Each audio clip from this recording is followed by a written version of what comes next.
Well, welcome to Lesson 2 of Film 203. I can tell you're already enjoying the course and you're enjoying the material. I'm very impressed with your learning journals from last week, so thank you very much.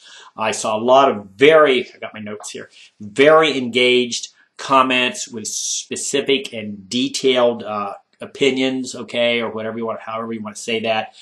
You dug into the questions, you dug into the films, and you were very, very specific in your writing, okay, so I could really kind of get inside your head and see and hear what you were thinking. And you gave plenty of good examples. You didn't just say, well, I like it or don't like it. You said why, okay, so that's a hallmark of a good response, hallmark of a good student, hallmark of a good class. So thank you very much. This week's kind of fun, all right? Animal House versus Napoleon Dynamite, all right? So, of course, I'm old enough that I saw Animal House way, way, way back in the day. And, of course, it reminded me I was never in a fraternity. I went to Duke University, but there were lots of fraternities, and you kind of lived next to them all. I saw a lot of really gross behavior. I'm not sure I really liked the movie, okay? Of course, I admire John Belushi. I wish he hadn't, committed suicide by drugs, right?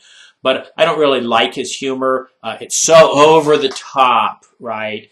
And it's such a parody of frat life that it's not really real. It doesn't really ring a bell, right? It's just kind of obnoxious and difficult to watch, I think.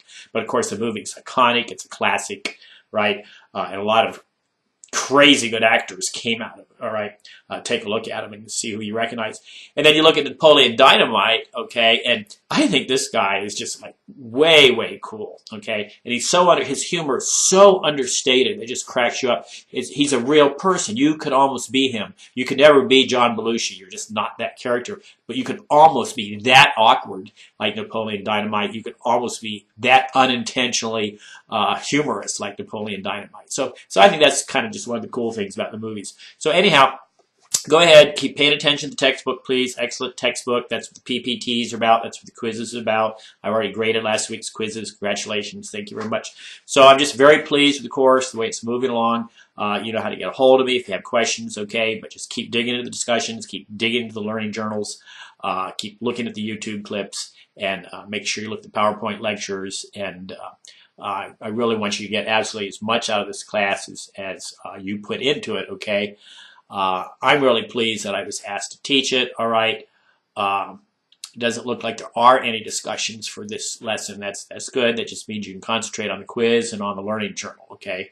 So please just let me know if you have questions. And by all means, enjoy the film clips, okay? I think I picked them out very, very carefully. I spent a lot of time on this. It doesn't mean you'll like it all right? I understand that. But I do think you get something out of it that does relate to the textbook and will help you, in future reviewing of other movies that you may like better, okay? So, hey, thanks a lot for listening to this.